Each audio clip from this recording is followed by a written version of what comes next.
Temos agora um convidado muito especial. Ele é o palestrante mais requisitado do Brasil atualmente. Historiador e professor da Unicamp. Participa em programas de rádio e televisão nas principais emissoras do país. Com vocês agora, professor Leandro Carnal.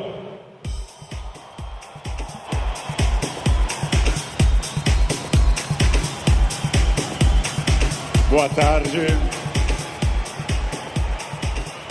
Muito boa tarde. Um imenso prazer estar aqui no Rio de Janeiro. Bem, obrigado. Obrigado. Obrigado.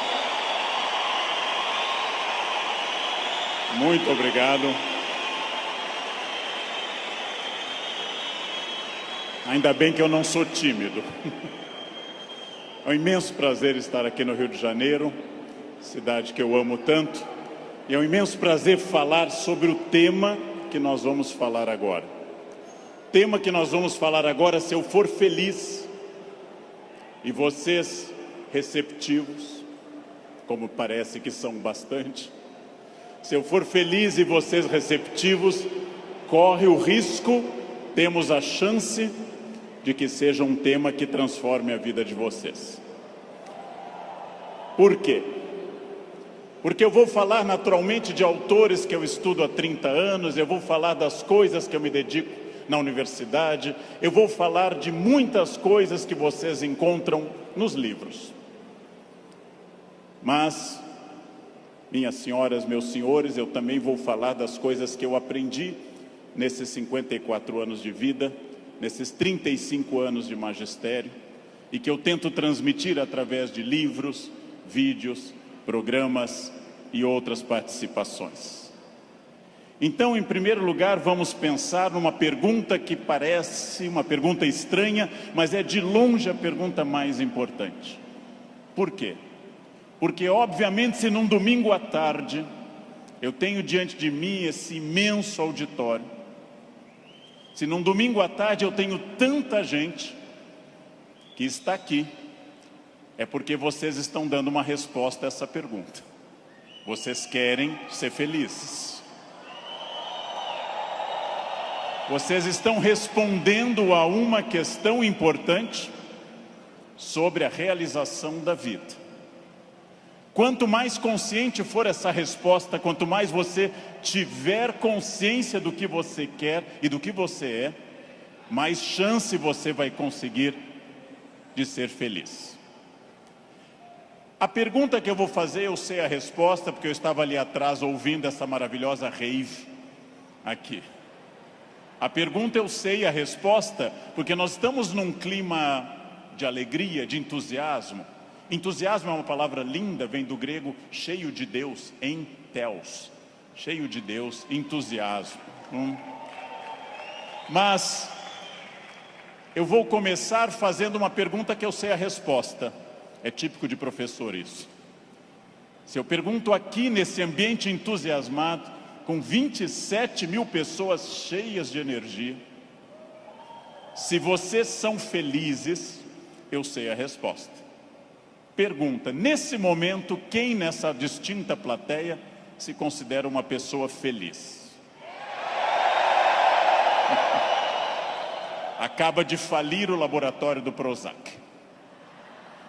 Não haverá mais depressão no planeta Terra. Bem, é óbvio que a felicidade de vocês é notável. Se eu fosse cego e surdo, eu sentiria a vibração do auditório.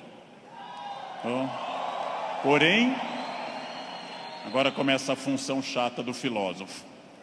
Amanhã, quando vocês estiverem afônicos, semissurdos, amanhã, quando vier mais uma segunda-feira e mais uma, amanhã, quando vocês lerem os jornais, que são a coisa mais broxante que existe hoje no planeta, ler manchetes de jornais, amanhã vocês estarão talvez não tão entusiasmados quanto hoje, e daqui a 15 dias talvez um pouco menos, Mas esse é um momento em que o entusiasmo é lógico.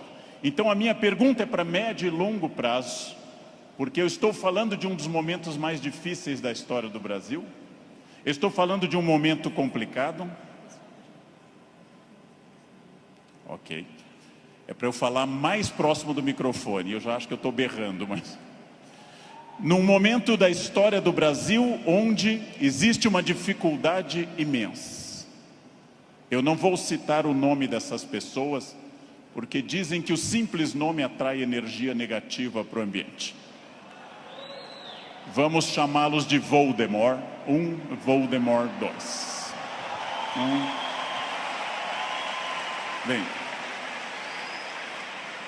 muito difícil que eu consiga pensar, porque da mesma forma que nós temos um momento político difícil, nós temos um isolamento enorme neste país, e as pessoas quase todas estão fechadas sobre seus aparelhos, estão fechadas sobre aquilo que estão lendo e vendo, estão mais olhando suas telas do que outras pessoas.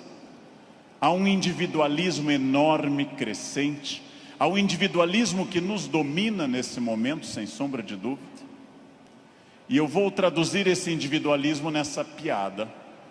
Um homem tenta advertir uma senhora que se encontra em rumo de colisão e grita o núcleo duro da mensagem, vaca, porque ele não tem tempo para elaborar uma frase, ele não tem tempo para dizer, cuidado, ó senhora, haverá um choque. Então ele grita apenas vaca, e ela que não olha para o rosto dele, e ela que não vê que o rosto dele é de preocupação e não de insulto, ela se vira e insinua que o casamento dele é uma sociedade aberta e não fechada.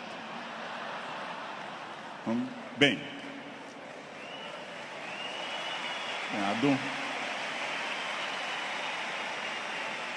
primeiro problema e primeiro conselho que eu dou a vocês, para que vocês reflitam, aceitem ou rejeitem como desejarem.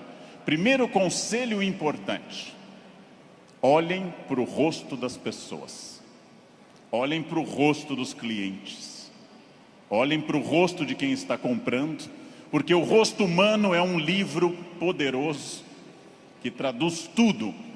O rosto humano lhe diz, eu estou adorando, eu estou detestando, eu estou entediado, eu estou entusiasmado.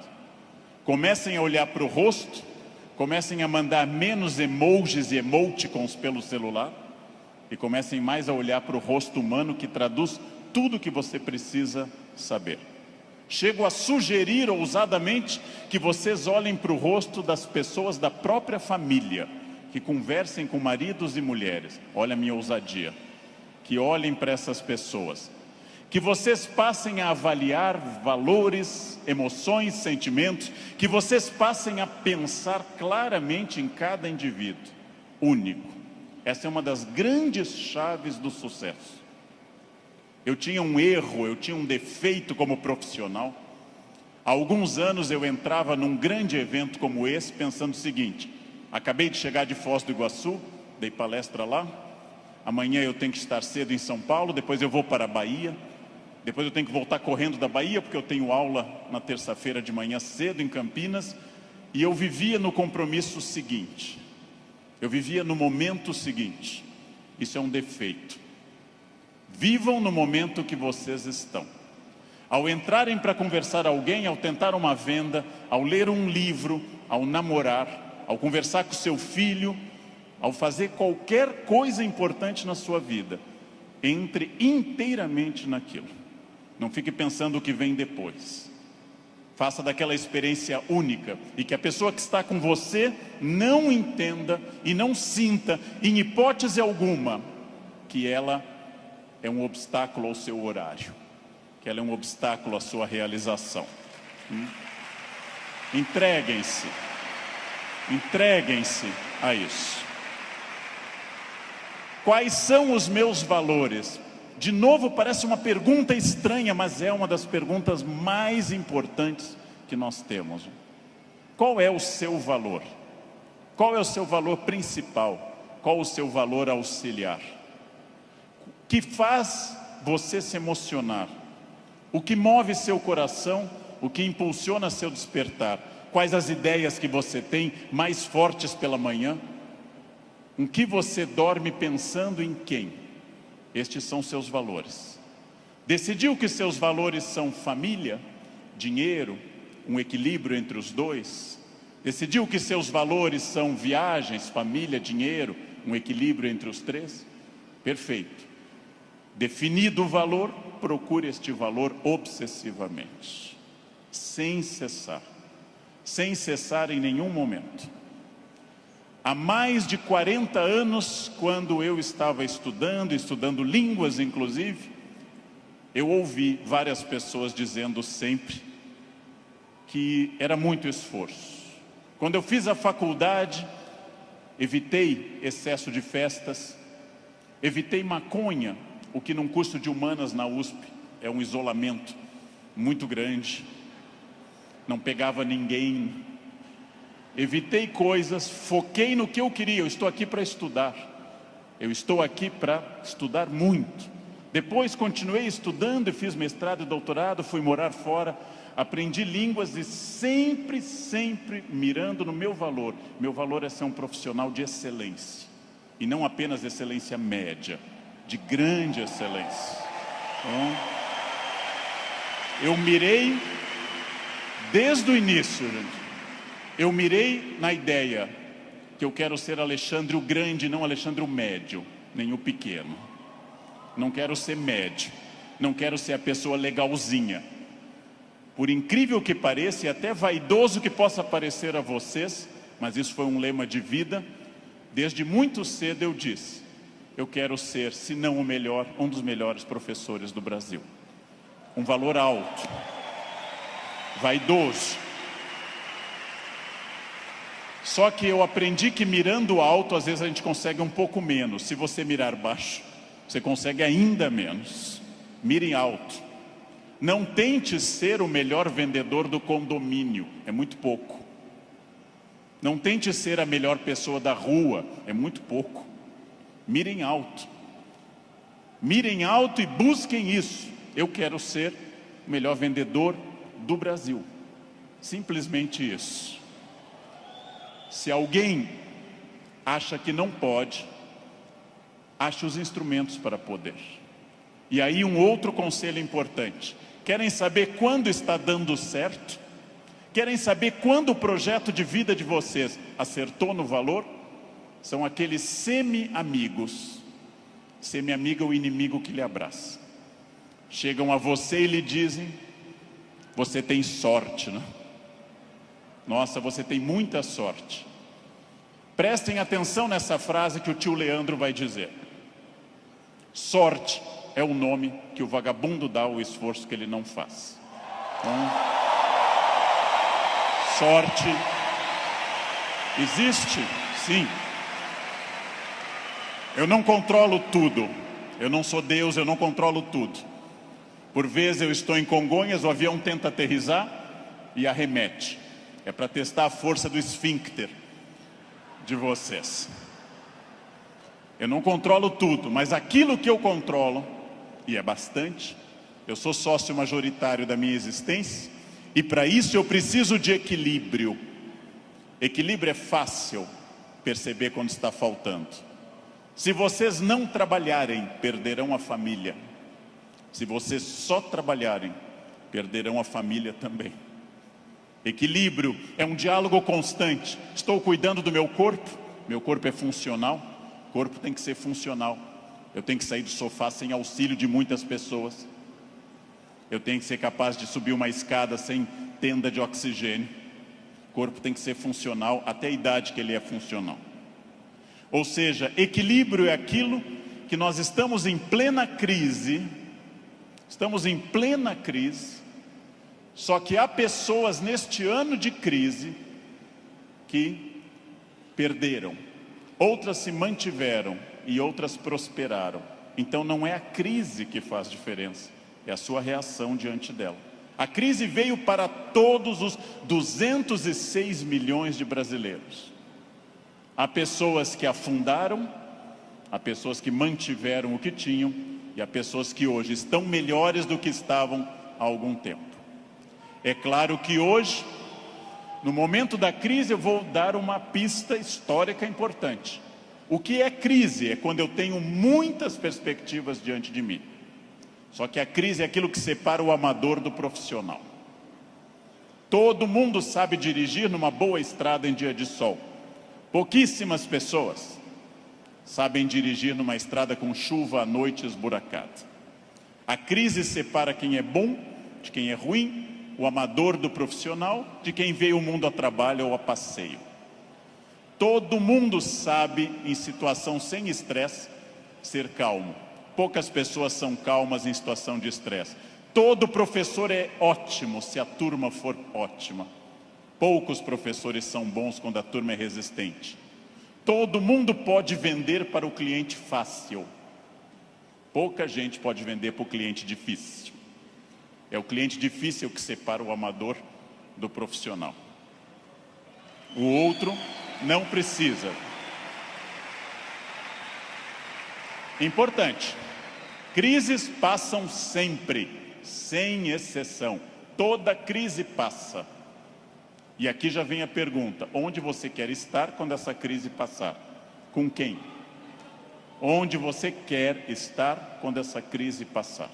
Eu quero fazer muitas perguntas importantes para nós. Vamos agora testar uma questão importante. Quase todo mundo no Brasil está pessimista. Há um pessimismo dominante. Ótimo. Mais fácil ainda de trabalhar. Por quê? Vamos testar a idade de vocês. Quem lembra dessa personagem, provavelmente tem curso de datilografia. Quem lembra dessa personagem fez prova com um mimeógrafo. Provavelmente teve Orkut. Quem lembra dessa personagem é uma pessoa experiente. Essa hiena, um desenho animado da década de 60 e 70, a hiena Hard ficava dizendo: ó vida, ó céus, ó azar. Ela era pessimista, porém tudo que a hiena dizia que podia dar errado, dava. Ela era pessimista, mas ela acertava. Por isso que eu quero dizer a vocês que o pessimismo pode ter alguns valores. Ele nos dá uma amostra dos riscos. É importante ter um pessimista na equipe, mas no máximo um, apenas um, que é o que uma equipe tolera. Quando alguém chega e diz: nós vamos dobrar o capital, dobrar o número de clientes, nós estaremos mais 30 países até o ano que vem, o pessimista diz: calma, não é tão fácil. Pessimista é importante para levantar problemas, mas agora eu vou mostrar uma imagem daquilo que eu acredito. No barco está a hiena pessimista dizendo: lógico, o continente está longe, a desidratação é certa, há tubarões, essa vela é ridícula, esse remo não vai levar a nada. Ele tem razão, a hiena tem razão. Mas observem uma coisa: o pessimista faz um bom quadro dos problemas, mas não está fazendo, para dizer uma coisa elegante para uma plateia distinta, não está fazendo sêmen algum para mudar isso. Não dá para ser mais direto que isso à tarde, não é? Bem,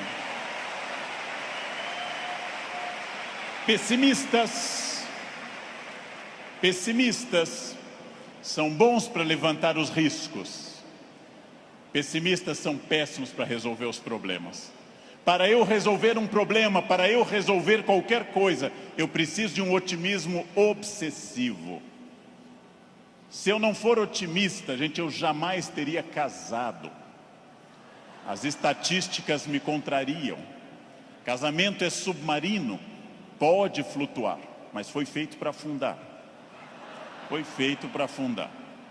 Se eu não fosse tomado de um otimismo obsessivo e doentio, eu não teria filhos, porque é um investimento de retorno muito ruim.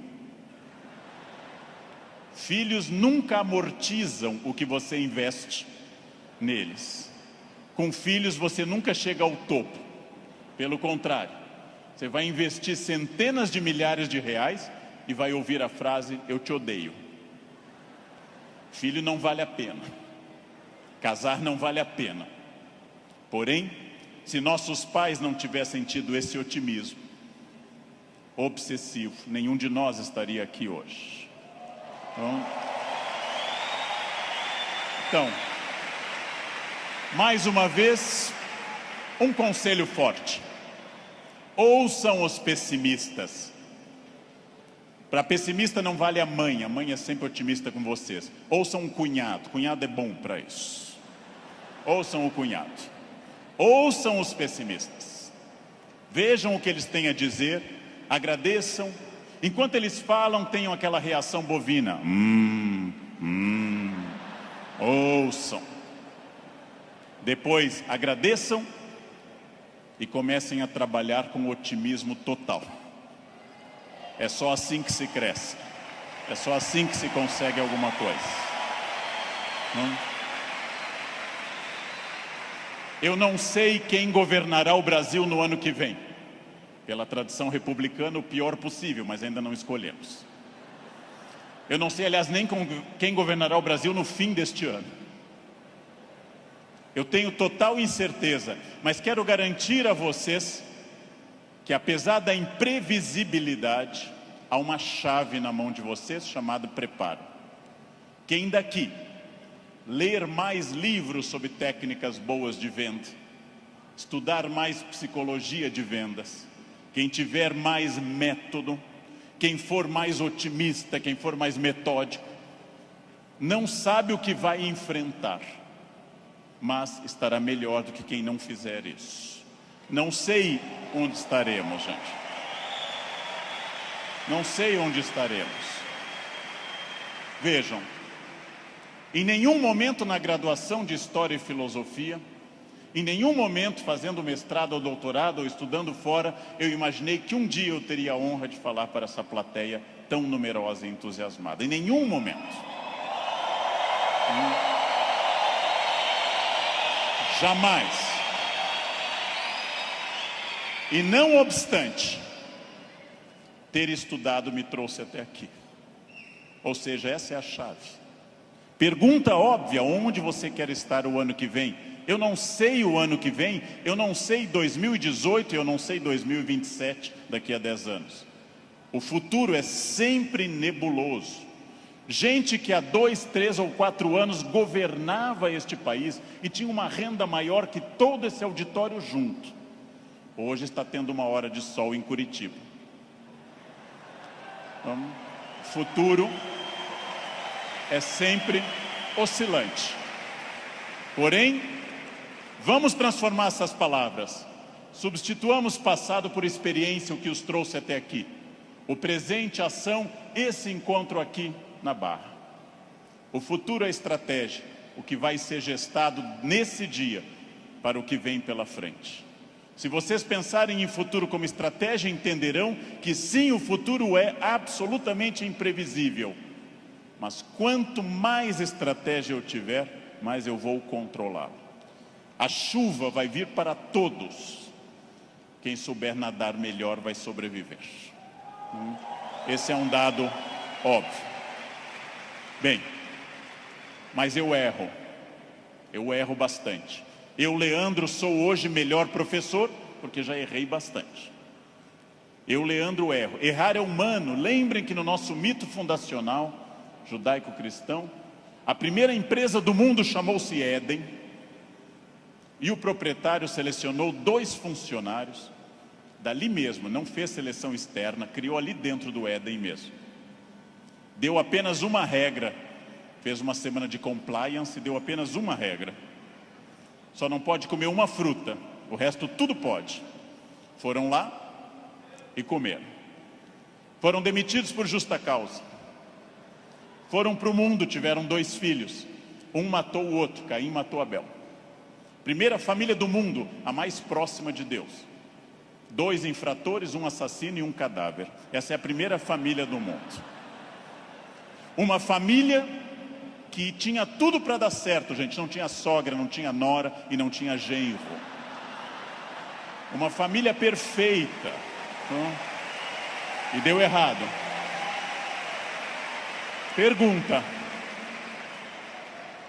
nós somos filhos deles. Errar é humano. Significa que todos que estão aqui, com exceção dos mentirosos, já erraram. Só os mentirosos nunca erraram, porque são mentirosos e dizem que nunca erraram. Faz uma coisa que eu treino há mais de 50 anos diariamente. Eu treino andar. Faz mais de 50 anos que eu treino diariamente e eu tropeço. Erro é um recado. Erro é um recado enviado para dizer que você pode mudar de estratégia, tem que aprender, tem que ter cuidado. Erro é fundamental. Errou, não conseguiu, não atingiu meta, falhou, ótimo. Se você aprender, você será melhor. Senão será só um chorão. Aprenda. Aprenda com o erro, gente. Aprenda com o erro. Erro lhe tira da zona de conforto. O que é a zona de conforto? É aquilo que me deixa satisfeito, feliz. Zona de conforto é aquilo que estraga o meu desafio. Ostra feliz, diz Rubem Alves, ostra feliz não desenvolve pérola. A pérola é a resposta da ostra a isso. Por que a ostra faz uma pérola? Porque um grão de areia a incomoda e ela reveste com madrepérola. Sem isso a ostra não produziria pérola. Zona de conforto é aquilo que lhe deixa repetindo. Eu caso, e caso como todo mundo com entusiasmo, querendo cuidar muito, fazendo muito afago e afeto, e vou ficando mais confortável no casamento, passo a ficar mais tempo no sofá, passo a usar moletom, passo a beijar minha esposa na testa, sinal claro de declínio erótico. Passo a chamar minha esposa de mãe, que é para não ter nada sexual mais, porque com a mãe ninguém tem nada.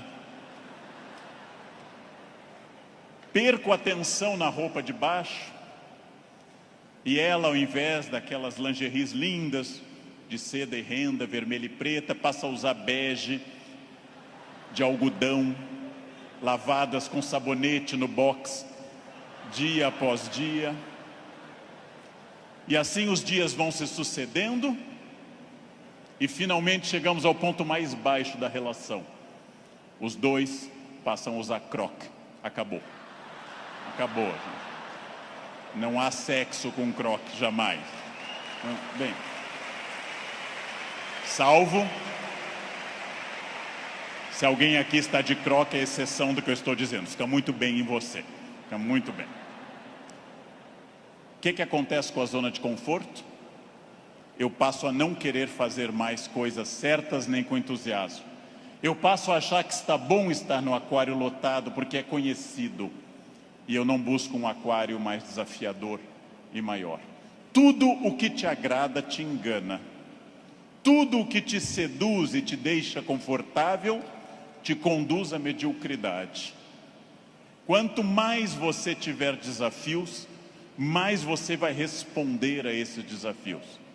Zona de conforto é muito curiosa, porque ela significa o fim da luta. Saiam da zona de conforto. Pensem seriamente que tudo está em mudança, tudo está envelhecendo, tudo está passando, tudo aquilo que não está se expandindo está encolhendo. Tudo aquilo que não está melhorando está piorando. Isso é a realidade do mundo. Se você não mudar o seu negócio, alguém mais jovem e mais dinâmico vai mudar. Nesse momento, alguém está tendo uma ideia de vendas melhor que a sua. Isto significa que quem se dedica a ser um profissional precisa permanentemente levar em conta essa frase: mudar é difícil, me ensinaram os norte-americanos. Mudar é difícil, não mudar é fatal. Mudar é difícil, não mudar é fatal. Isso é fundamental, gente. Tem duas opções: enfrentar a mudança, enfrentar o desafio e pensar: esse ano eu consegui isso, que bom, e agora? Ah, mas eu já falo inglês. Ótimo. Qual o passo seguinte? Eu já consegui a minha casa, perfeito. Era esse o seu objetivo material? Qual é o passo seguinte nos outros objetivos? Não mudar é fatal. Protagonismo é quando eu entendo que a minha vida não mudou por causa dos astros. Não mudou porque Mercúrio estava retrógrado. Não mudou porque Saturno está sob meu signo. Mudou porque eu agi. Mudou porque eu fiz alguma coisa. Protagonismo é isso. Não é fácil tomar essa decisão. Não é fácil olhar além do horizonte e perder essa ação reativa de quem simplesmente acha está faltando isso, está faltando aquilo. Não é fácil. Não é fácil essa transformação. A visão além do horizonte pressupõe racionalidade, pressupõe previsão. E eu venho de um país que eu amo tanto, este Brasil, apaixonadamente, um país que não gosta de ser estratégico. Todos os dias eu pego avião, gente, todos os dias, como hoje de manhã, como agora à tarde. Todos os dias eu enfrento raios-x e pessoas que passam, aí tem o celular no bolso e voltam. E eu atrás dessa pessoa envelhecendo. E a pessoa passa de novo, as moedas, e volta. A botinha cafona com taxinhas, volta. Depois de 10 vezes a pessoa passa, sem nenhuma estratégia. Chega à porta do Finger, a funcionária pede o documento e começa a procurar na bolsa ou na mochila o documento. Naquele momento, o meu já está em ângulo para mostrar para o funcionário. Essa pessoa acha o documento, entra no avião, vai até a metade e aí olha o seu ticket, 2A, e começa a voltar, contrariando a piracema que está indo para o fundo do avião. Estratégia é a capacidade de se antecipar à necessidade. Estratégia é estar pensando o seguinte: está dando certo a minha estratégia nesse momento? Ótimo. Está dando certo, já é passado. O que eu vou fazer no futuro? O que eu vou fazer para transformar isso? Racionalidade estratégica. Não existe destino. Eu sou das pessoas que compartilham da ideia que não existe destino. Existem acidentes para todos. O que eu faço com esse acidente me define. Leandro, você fala bem porque você é de aquário. Eu sou de aquário. Aquário é ar. Pessoas de ar falam bastante. Gêmeos também. Você é muito ciumenta, mulher, porque você é de escorpião. Escorpião é tomado pelos ciúmes. Mas que marido exemplar? É câncer. Câncer é água. Chora até a inauguração do supermercado. Mas que chefe autoritário? Áries. Ele é de Áries. É muito autoritário. Que secretária organizada? Virgem. Virginianos têm toque com ordem. Muito bem, isso é pensamento mágico. Sabe o que é pensamento mágico? Acreditar que a minha vida é determinada por uma constelação na hora do nascimento. Sabem o que é vaidade, que também atrapalha? É ficar pensando agora, por que ele não falou do meu signo até agora? Isso é vaidade. Será que ele vai falar do meu signo? Isso é vaidade. Bem, superem isso. Superem essa ideia de sorte, azar, destino. Introduzam a ideia de decisão, estratégia e trabalho. Sartre diz, o filósofo que morreu em 1980, Sartre diz: não importa o que a vida fez de você. Pausa. Importa o que você fez com o que a vida fez de você. Não importa o que a vida fez de você. Importa o que você fez com isso. Você conseguiu aprender inglês porque sua família era rica e te levava para esquiar em Aspen, no Colorado? Ótimo. Tem outra maneira de aprender, na biblioteca pública com CDs de graça. Aspen é bom, Aspen é legal, mas não está impedido o acesso para outras pessoas. Não importa isso. A vida te deu 3 chances de sucesso material. Nascimento é a primeira. Quem nasceu de família boa, mas desprovida de recursos, já queimou 1/3 das chances. Família amorosa, mas sem CNPJ forte. Segunda chance, casamento. Quem casou por amor já queimou 2/3 das chances. Casar por amor elimina mais 1/3 das suas chances. Sobrou só um, gente. Só um caminho. Trabalhar. Trabalhar bastante. Ou casar de novo. Ou nascer de novo. Eu já me convenci que é trabalho, que queimei os 2/3 iniciais também. Tenho família amorosa e muito trabalho pela frente. O que significa isso, gente? Vamos pensar. Eu não sou controlado. Eu não sou controlado pelo destino. É óbvio que eu não sou tudo e nem posso tudo e nem sei tudo, mas eu não sou controlado pelo destino. O primeiro exercício que eu quero que nós façamos daqui para frente é o seguinte: dentro do padrão do humano, eu não posso desejar imortalidade, está fora do padrão do humano. Tirando a rainha Elizabeth, ninguém é imortal no planeta Terra. A Beth é imortal, é uma Highlander. Eu não posso dizer, eu me cuido, você vai morrer igual. Vai ser um cadáver bem cuidado. Eu hidrato a pele, vai ser um cadáver hidratado, bonito. Eu malho todos os dias, um cadáver definido, bonito também. Muito bem. A não ser que vocês queiram evitar Alzheimer, aí o meu conselho é: comam bacon, pururuca, banha. Isso evita Alzheimer. Vocês não chegarão à idade de desenvolver Alzheimer. Vão morrer antes. Não? Bem. Não controlo tudo. Não controlo tudo. Não sou dono do universo. Não posso impedir a morte que virá. Mas entre o nascimento e a morte eu controlo muita coisa. Toda crença em destino, vocação, talento, é uma crença que tende a disfarçar o que de fato faz a diferença. E o que de fato faz a diferença é o esforço. Eu tenho uma sorte imensa quando as pessoas me dizem: Leandro, você tem sorte. Eu tenho uma sorte imensa. E essa sorte se repete diariamente, porque eu acordo às 4 da manhã. Essa é uma sorte diária.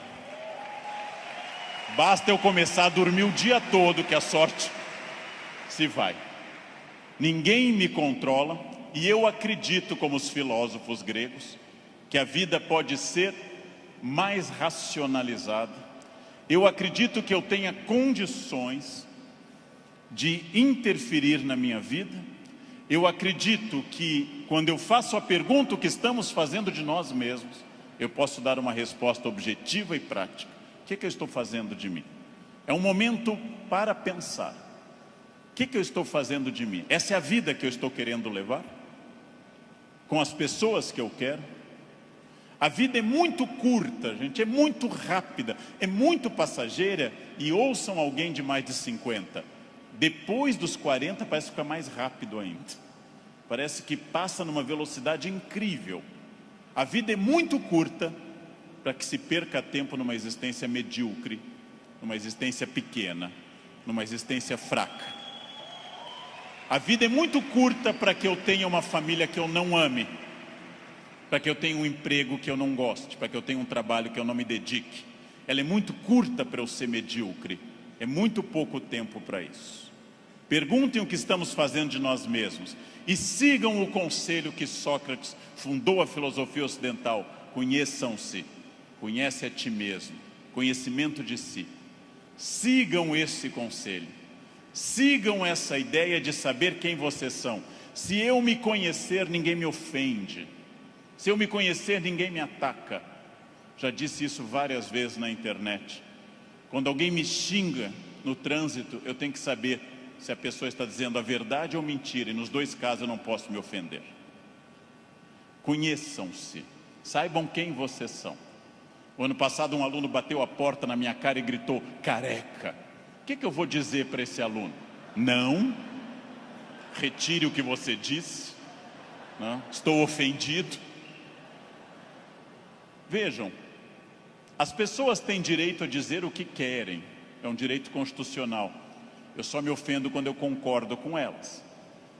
Ataque é veneno. Veneno só funciona se eu tomar. Ataque é veneno, eu preciso tomá-lo. Não? Se eu não tomar, o veneno não funciona. Já ouvi no trânsito de São Paulo e gravei um programa sobre isso uma vez, um café filosófico. Alguém me gritou, insinuando que minha mãe exercia atividade erótica remunerada. Examino a biografia de minha mãe, hoje com 80 anos. Na juventude ela está sempre com o rosto fechado nas fotos, como era próprio daquela época, nunca sorrindo. Era obviamente uma mulher fiel, sempre triste, fechada, uma mulher de um homem só. Não ria, não tinha aquela pele brilhante da mulher que não é tão dedicada. No passado por virtude, no presente por falta de mercado, minha mãe não é uma prostituta. Então eu não me ofendo. Mas se ela fosse, e não é crime no Brasil ser, eu teria que dizer à pessoa, você conheceu mamãe? Você ia lá em casa? Não? Também não teria que me ofender. Segundo o xingamento mais comum e mais estranho, diz respeito à orientação sexual, que é mais estranho ainda, já que a orientação sexual não é xingamento, mas é uma característica de cada pessoa. Alguém insinua que eu seja de uma orientação sexual específica. Eu observo e penso, tenho 54 anos, é uma idade boa para você já saber seus orifícios preferidos. É uma idade que, grosso modo, você já sabe mais ou menos o que você gosta. E não haveria problema nenhum em gostar de outra coisa. Então eu digo, você está enganado. Seguindo o velho conselho do Rio Grande do Sul, onde eu nasci, por onde sai o feijão, não entra a mandioca. Bem, mas e se fosse? E se fosse, sem problema algum, eu diria a essa pessoa também, você me conhece? Eu não lembro do seu rosto, mas eu olho sempre o travesseiro, quer dizer, eu não vejo, estou sempre na fronha, eu não lembro bem do seu rosto. Sem problema também. Quando alguém lhe xinga de velha, de feio, de babaca, de filho de alguma coisa, quando alguém lhe xinga até dizendo um time de futebol específico, que eu não vou repetir, resta você saber, a pessoa está certa ou errada. Se ela estiver certa, ela não está me ofendendo. Se ela estiver errada, está me ofendendo. A vida é muito curta para que eu perca tempo com babacas cheios de ódio. A vida é muito curta para isso. Né? É muito curta. Evitem esse problema. Quem se conhece não se olha como Superman, e na verdade é o pateta. Quem se conhece sabe dos seus limites e explora esses limites ao máximo.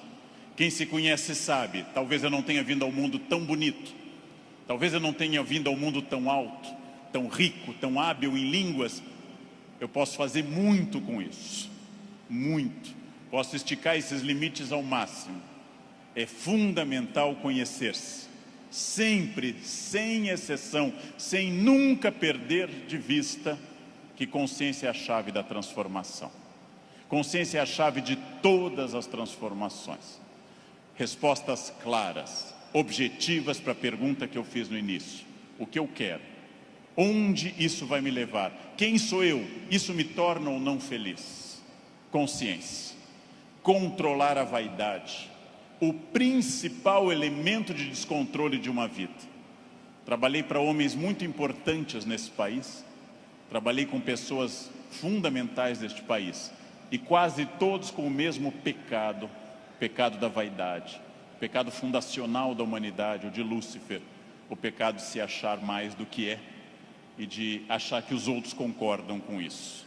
Mire em ser mais do que você é, mas saiba exatamente quem você é, para que o mundo não precise lembrá-lo disso com frequência. É melhor que qualquer pessoa, cobramos mais o corpo com roupas e alguém diga, nossa, você está muito bem, poderia deixar mais alguma coisa à mostra, do que alguém que diga, vai colocar uma burca, meu filho, tá demais. Quer dizer, esperem, saibam quem vocês são, saibam quais as lutas que valem a pena. Por quê? Porque a vida oferece algumas lutas muito boas.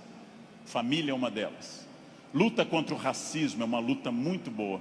dedico parte da minha vida a isso. Luta contra a violência sobre as crianças, luta contra a pedofilia, é muito boa. Essas lutas são boas, merecem toda a nossa energia, merecem todo o nosso empenho, talvez até a vida. As outras, não. Não. Escolham a luta, gente. Escolham as lutas. Não é boa luta o trânsito. Não é boa luta. É ridículo brigar no trânsito. A pessoa pode estar simplesmente louca, drogada ou armada. Não lutem no trânsito. Não percam um projeto de vida por causa de um louco. Não lutem em família, dentro da família. Família é como herpes, volta sempre. Volta sempre, gente. Você brigou agora, no próximo Natal tem de novo. Não adianta brigar. Escolham as lutas. E quando alguém lhe ofender na sua rede social, bloqueie, apague ou ignore. Rede social não é um bom espaço de luta, é perda de tempo ficar brigando em rede social. Escolham as lutas, gente. E aqui um detalhe, uma campanha. Falando no Brasil inteiro, eu estou lançando uma campanha, gente. Pelo amor de Deus, parem de dar bom dia em grupo de WhatsApp. É a minha campanha. É minha campanha. Se alguém der bom dia, apaguem simplesmente e pronto. Pronto, falei. Escolham as lutas. O mundo inteiro hoje está centrado em duas coisas: parecer, através de redes sociais, e ter. Ter é bom, se representar que eu vou melhorar com isso. Ter para ser, ter para parecer é ruim. É bom eu ter conforto, é bom eu ter algumas coisas materiais, desde que eu saiba que elas servem à minha felicidade, e não eu sirvo as coisas. Ter e parecer não se confunde com ser. É uma palavra difícil, eu sei. É uma palavra complicada, essa tal de felicidade. Epicuro, filósofo, que eu adoro, dá uma norma muito clara. Viver não é um fardo. Não viver não é um mal. Logo, diz Epicuro que nós devemos honestamente morrer e honestamente viver. Como eu posso ter medo do que é inevitável? Viver é um desafio constante, diário, não é um fardo. Não posso acordar como um condenado, não é um fardo, é bom. E também honestamente aceitar essas coisas.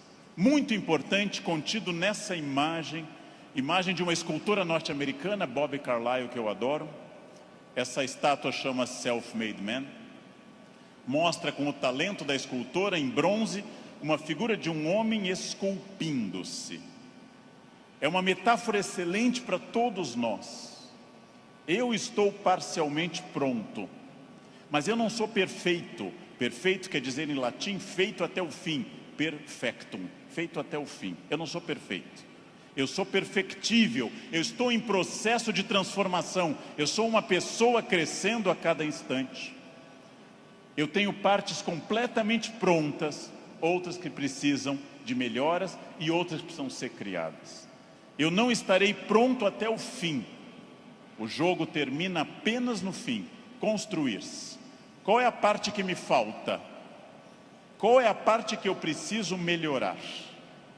Qual é a parte que eu tenho que transformar? Talvez eu esteja muito bom quanto a horários, quanto a sair da cama, mas eu sou bom quanto a resiliência, ou seja, enfrentar as pequenas crises cotidianas. Eu sou bom com resiliência e com horários, mas sou muito irritadiço. Tenho que trabalhar isso no meu autoconhecimento, num processo de psicologia, tenho que trabalhar minha irritação. Eu tenho partes a serem melhoradas. Meu português não é bom? Leia, aprende, estude. Eu tenho partes a serem melhoradas. É isso que nós chamamos de construir-se, fazer-se, tornar-se melhor. Não acreditar naquela síndrome de Gabriela, cravo e canela. Eu nasci assim, eu sou sempre assim. Gabriela, não existe isso. Não existe nada que eu não possa transformar dentro do padrão do humano. Construir-se.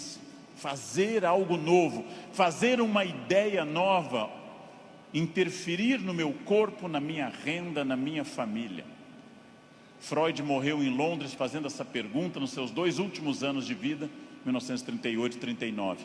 Por que as pessoas buscam tanto a infelicidade e quando encontram, ficam admiradas como se fosse uma coisa surpreendente? Por que as pessoas mantêm uma família difícil, em ambiente difícil? Por que fazem programas ruins, estressantes? Porque ano após ano repetem o mesmo erro. E depois, quando vem a infelicidade, na forma de insônia, ansiedade, depressão, angústia, elas ficam surpresas. O que houve com a minha vida? Houve o que você fez. Houve o fruto do seu projeto. Houve a sua ação, houve a sua mão neste cinzel. Trabalhem. Uns têm que trabalhar mais. Uns precisam um esforço maior. Tem gente que anda 5 minutos na esteira e define abdominais. Eu tenho raiva dessa gente. Tenho raiva. Tem gente que come brigadeiro dia e noite e está com 2% de gordura. Quero que morram. Eu vou ter que comer capim sem parar. Vou ter que correr daqui até o Recreio dos Bandeirantes e voltar fazendo num pé só para perder 100 gramas em 2 meses. Não é fácil. E devo dizer a vocês, vai piorando com o tempo. Não é fácil, mas é possível para todo mundo. É possível para todo mundo. Esculpam-se. Criem-se. Façam algo assim. Sejam alguém diferente. Façam algo que transforme a sua vida. Parem de ficar na estrada lamentando o que teria sido. Tirem o futuro do pretérito da cabeça de vocês. O que teria sido não tem importância. Só tem importância o que é e o que será. O presente e o futuro. Só. Ah, se eu tivesse feito isso. É irrelevante o futuro do pretérito no projeto de vida. Condicional em inglês. Não existe isso. Não pensem em nada que não seja fruto dessa ação. É isso que eu tenho perseguido sistematicamente nos últimos anos. Aquilo que eu quero, as metas que eu desejo, o mundo que eu quero ver, seguindo o conselho do grande Mahatma Gandhi, líder da Índia, seja você o mundo que você deseja ver, ou seja, anuncie em você o mundo que você deseja ver. Como eu quero um mundo mais ecológico, eu vou reciclar lixo em casa. Como eu quero um mundo mais humano e mais educado, eu serei mais humano. Como eu quero um trânsito mais cidadão, eu serei um melhor motorista. Como eu quero combater a violência entre as pessoas, eu serei menos violento. Eu sou a transformação que eu quero ver no mundo. Parem de se espelhar no mundo, construam essas coisas, digam a si mesmos onde querem estar, com quem, com qual corpo, com qual renda, em qual casa, e persigam esse objetivo. Persigam esse objetivo. Pronto, simples. Num livro que eu acabei de ler, conta o autor que o grande pianista deu um concerto aqui no Rio, Arthur Moreira Lima, que eu admiro muito, tocou maravilhosamente Chopin, e ao final uma senhora simpática chegou e disse a Arthur Moreira Lima: nossa, eu daria minha vida para tocar como o senhor toca. Ele respondeu: eu dei a minha. Essa é a chave. Eu dei a minha. Eu dei a minha vida significa eu fiz todo o esforço para isso. De novo a pergunta com a qual eu iniciei essa fala. Você é feliz? Esse grupo respondeu com entusiasmo que era feliz. Perfeito. A gente sabe que talvez, uma ou outra pessoa aqui, 2 ou 3, talvez não sejam tão felizes, mas levantaram a mão porque ficava chato. Talvez. Mas a próxima pergunta é muito importante também. Se há algo que me incomoda, em qualquer campo, se há algo que me perturba, se há algo que me tira o sono, se há algo que eu poderia melhorar, se eu quero um outro modelo, o que pode ser feito a partir de hoje para mudar esses pontos complicados? Em janeiro eu me reuni com os meus alunos E um deles me disse: depois do carnaval eu vou estudar francês. E eu disse: você vai desfilar? Você é destaque em alguma escola? Você vai trabalhar na escola do samba, na cidade do samba? Não, então começa essa noite, e não depois do carnaval. Essa noite. Não depois do carnaval. Segunda-feira eu vou perder peso. Não. Hoje. Vão a pé para casa. Começa hoje. Eu preciso ir até São Paulo a pé essa semana. Vocês não podem pensar nisso para depois. Eu tenho um assistente que, vendo tudo que eu faço para o Natal em família, eu gosto muito da festa de Natal, sou um fascinado pelo Natal, adoro festa de Natal. Ele disse: nossa, como eu gostaria que o Natal fosse assim lá em casa. E eu perguntei: e o que você acha que acontece para ser assim na minha casa? Anjos descem dia 24 e trazem a ceia e as atrações prontas, ou você me vê desde outubro no telefone indo atrás disso? O Natal será o que você quiser que ele seja. Será o que você quiser que ele seja. Se o seu Natal é depressivo, se o seu Natal é aquele que toca Jingle Bells e você chora, se o seu Natal é depressivo, é uma escolha sua, respeitável. Você gosta de Natal assim. Se o seu Natal é alegre, é uma escolha sua. Isto vale para tudo que vocês decidirem. O que pode ser feito para mudar os pontos complicados? Onde eu posso transformar quem eu quero ser daqui para frente? Eu digo isso sabendo que é fácil dizer e é complicado fazer. E o que eu ganho se eu for estratégico, consciente? O que eu ganho se eu tiver autoconhecimento? Estou recapitulando o que eu falei. E o que eu ganho se eu fizer as perguntas certas e me esforçar para atingir esse objetivo? A resposta disso é óbvia, é a vida plena. O que é uma vida plena? É a vida que eu controlo de acordo com a minha felicidade. Pessoas não plenas são aquelas que dizem que são levadas. Não dei sorte. Tentei, mas foi assim. Minha família não é uma família de sucesso. Eu tentei, mas não era o que eu queria. Não, você não tentou suficientemente. Acontece que para conduzir a uma conclusão tem uma coisa terrível. O fracasso é uma das coisas mais confortáveis que a espécie humana inventou. O fracasso é agradável, me tira toda a responsabilidade. Não dei certo, fui à falência, adquiri um vício, eu bebo até cair. O fracasso é super confortável, porque ele me faz parar de lutar. No momento que eu paro de lutar, eu me sinto tranquilo. O fracasso é um quarto confortável, o sucesso é um quarto desafiador. O fracasso é uma coisa que agrada a maioria das pessoas, por incrível que pareça. Por isso tanta gente gosta do fracasso. Por isso tanta gente fica no fracasso. Por isso que tanta gente leva um casamento ruim 30 anos. Fica num emprego ruim 30 anos. Não faz uma coisa certa uma década inteira e pensando, não deu. Porque isso é confortável. É confortável. E aí volto à pergunta que eu fiz aos senhores desde o início. Volto a essa pergunta fundamental. De fato, o que eu quero? Quem eu sou? Onde eu quero chegar? Com quem eu quero chegar? Quais são meus objetivos? Se eu tiver consciência profunda, eu transformo por completo. Então, a primeira pergunta vocês já deram a resposta. E deram a resposta antes de ouvir o que eu tinha para falar. Todos aqui são felizes. Ótimo. Perfeito. A segunda pergunta é mais complicada.